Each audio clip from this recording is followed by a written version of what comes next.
और चलिए आगे बढ़ जाते हैं बड़ी खबर के साथ। मिडिल ईस्ट में जंग अब सिर्फ ईरान और अमेरिका तक सीमित नहीं रह गई है। अब इस संघर्ष का नया मोर्चा लाल सागर बनता हुआ दिखाई दे रहा है। हूती विद्रोहियों ने रेड सी में 2 सऊदी तेल टैंकर्स पर हमले का दावा किया है, जिसके बाद अमेरिकी राष्ट्रपति डोनाल्ड ट्रंप ने ईरान को सीधे चेतावनी दी है। ट्रंप ने कहा कि अगर हूती हमले जारी रहे तो ईरान और उसके सहयोगियों को मेजर मिलिट्री पनिशमेंट का सामना करना पड़ेगा। दूसरी ओर इन हमलों के बाद वैश्विक तेल बाजार में हलचल तेज हो गई है। कच्चे तेल की कीमतों में उछाल देखने को मिला है। सवाल यही है, क्या रेड सी अब ईरान अमेरिका टकराव का नया रणक्षेत्र बनने जा रहा है?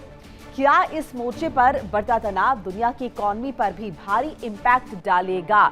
ये महत्वपूर्ण सवाल है जो कि अब कहीं ना कहीं उठता हुआ नजर आ रहा है। रेड सी में हूती हमला, डोनाल्ड ट्रंप का अल्टीमेटम, हूती हमले पर ईरान को अमेरिका की चेतावनी, मेजर मिलिट्री पनिशमेंट की ट्रंप की धमकी है। हूती हमलों पर ट्रंप का बड़ा ऐलान, ईरान पर ट्रंप का सीधा वार्निंग संदेश। अमेरिका बोला अगर हमला हुआ तो जवाब होगा और मेजर मिलिट्री पनिशमेंट के तरीके से होगा।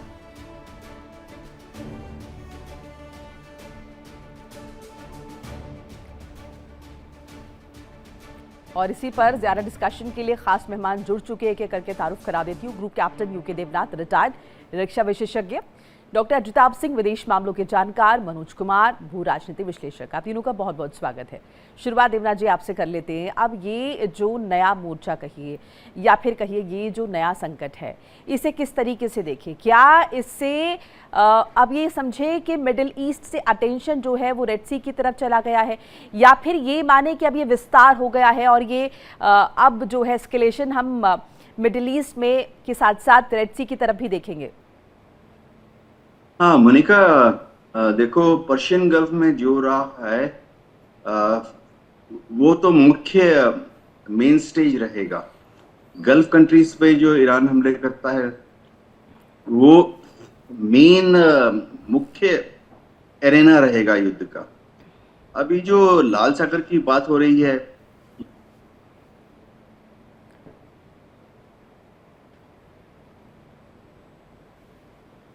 देवराज जी आपकी आवाज नहीं मिल पा रही है, मैं फिर से कनेक्ट करने की कोशिश करती हूँ। Doctor Singh, major military punishment की बात डोनाल्ड ट्रंप ने कही है। अब इस मेजर मिलिट्री पनिशमेंट के क्या मायने निकाले? क्योंकि इससे पहले भी डोनाल्ड ट्रंप ने पिछले हफ्ते कहा था कि अब जो हफ्ता आएगा वो ईरान के लिए बहुत ज्यादा खतरनाक साबित होने वाला है। देखिए मोनिका जी, मेजर मिलिट्री कैंपेन क्या वो चलाएंगे? वो ज्यादा से ज्यादा और अटैक बढ़ाएंगे। वो तो ऑलरेडी कर रहे हैं। पिछले 12-13 दिन से लगातार ईरान पे अटैक हो रहा है और अटैक का दायरा भी बढ़ा है और उसकी जो मारक क्षमता है वो भी ज्यादा गहरी हुई है। तो ऑब्वियस है कि ट्रंप ज्यादा से ज्यादा दबाव बनाने की कोशिश करते हैं। अब नए स्टेटमेंट में वो ये तो कह रहे हैं कि उस पर और ज्यादा दबाव बनाएंगे, अटैक करेंगे। साथ में अब वो फिर से कह रहे हैं, आज उन्होंने एक पुराने बयान को दोहराया है कि अगर कोई भी शिप पे अटैक किया ईरान ने तो उसकी भरपाई, क्षति जो उस फ्रोजन एसेट्स है अमेरिका के पास ईरान का, उससे उसकी भरपाई करेंगे। तो तीसरी तरफ एक और कह रहे हैं कि अगर कोई शिप पे अटैक हुआ, जो कल रूबियो ने भी इस तरह का कहा कि अगर अटैक किया तो उसके बदले में ईरान पे हम उसके या तो पुल पे या उसके पावर स्टेशन पे अटैक करेंगे। तो ये कूटनीति बड़ी कारगर होगी, ये कहना तो मुश्किल है। निश्चित रूप से ईरान की तबाही हो रही है और इस तरह से अलग अलग शर्तें लगा के वो राष्ट्रपति ट्रंप प्रेशर बनाना चाह रहे हैं, लेकिन ये प्रेशर अभी भी उतनी कारगर नहीं दिख रही है। क्योंकि अब देखिए, जैसा आपने कहा, हॉर्मुज से निकल के अब लाल सागर में पहुंच गया है ये युद्ध और अब उधर भी प्रेशर पॉइंट क्रिएट हो गया हूती की वजह से, जिसने 2 शिप्स पे सऊदी के शिप पे अटैक किया। उससे अब वहां ज्यादातर जो सऊदी अपना एक्सपोर्ट के लिए यूज करता है लाल सागर को, वहां से आवाजाही रुक गई है तेल और गैस की। अब सोचिए, कल तेल के दाम $100 से ऊपर पहुंच गए, फिर ये दोबारा ऐसा हो रहा है कि तेल के दाम इतने ज्यादा बढ़ रहे हैं और इससे ऑफ कोर्स वर्ल्ड इकोनॉमी पे और ऊर्जा संकट तो और गहरा रहा है। तो ट्रंप कहीं ना कहीं दबाव तो बना रहे हैं, लेकिन खुद भी दबाव में आ रहे हैं, क्योंकि अमेरिका के अंदर भी तेल और गैस के दाम बढ़ रहे हैं।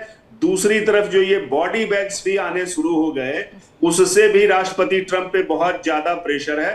तो प्रेशर दोनों तरफ से है, बट दोनों अपनी जिद पे भी अड़े हुए हैं। जी मनोज जी, आप किस तरीके से देख रहे हैं, क्या ये ईरान का ही इशारा है, ये प्रॉक्सीज जो है सारे एक्टिव हो जाएं और अमेरिका के लिए चुनौती बने, या फिर ये जो हम देख रहे हैं हूती दबाव जो बढ़ रहा है, ये किस तरीके से कुल मिलाकर इसे देखिए, आपका इसमें क्या नजरिया एनालिसिस है?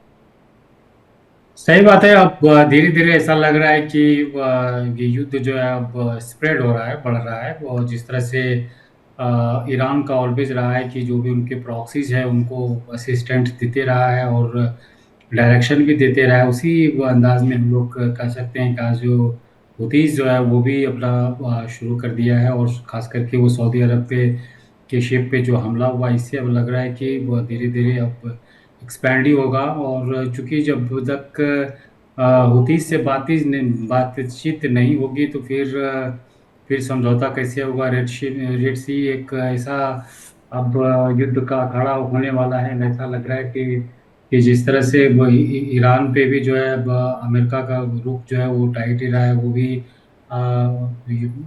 बम मारने से वो परहेज नहीं कर रहा है वो। और कोई ऐसा आमने अभी लग भी नहीं रहा है कि कुछ पीस टॉक ही हो। तो ऐसा लग रहा है कि ये बढ़ता जा रहा है। और इसके जो है ऑयल मार्केट पे हम लोग देख ही रहे हैं कि उससे जो है तेल का भाव बढ़ गया। अब आजकल जो है $100 पर बैरल हो गया है। तो स्वाभाविक है कि ऐसा लग रहा है। और जिस तरह से अमेरिका का एक रुख रहा कि कन्फ्यूजन फिर से क्रिएट किया जाए और सऊदी अरब से एक न्यूक्लियर डील की बात कही गई, हालांकि अभी तक ऐसा नहीं लग रहा है कि कोई समझौता होने वाला है। हालांकि इसमें डोनाल्ड ट्रंप ने इसमें एक कंडीशन रख दिया कि सऊदी अरब को जो है अकॉर्ड में शामिल होना पड़ेगा और इजराइल से दोस्ती करना पड़ेगा। तो नॉर्मली वो जब तक सऊदी अरब का ये मानना है कि जब तक फिलिस्तीन का सोल्यूशन नहीं होगा, उसको देश डिक्लेयर नहीं किया जाए, तब तक जो है मतलब डोनाल्ड ट्रंप इसमें भी फायदा ढूंढ रहे हैं। मनोज जी, क्या ये मतलब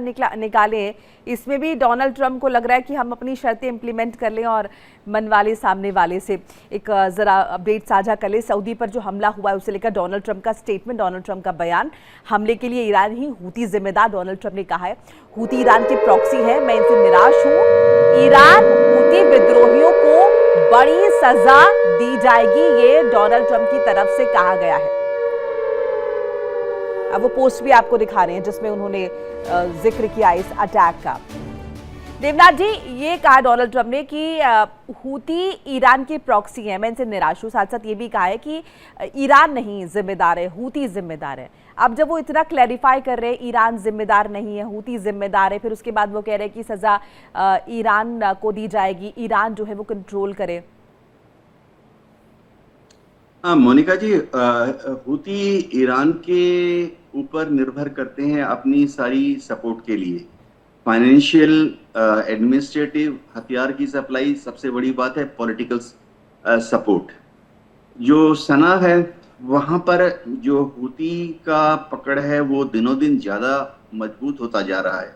ये समझना पड़ेगा कि सऊदी ने बहुत बार कोशिश की कि हूती को सना से डिस्प्लेस किया जाए। और वहां पर आज से 15 साल पहले 2010-2012 के आसपास जिस तरह से एक सुन्नी समर्थित सरकार थी उसको वापस लाया जाए, लेकिन सऊदी ने कभी भी इसमें कोई सक्सेस हासिल नहीं कर सके हैं।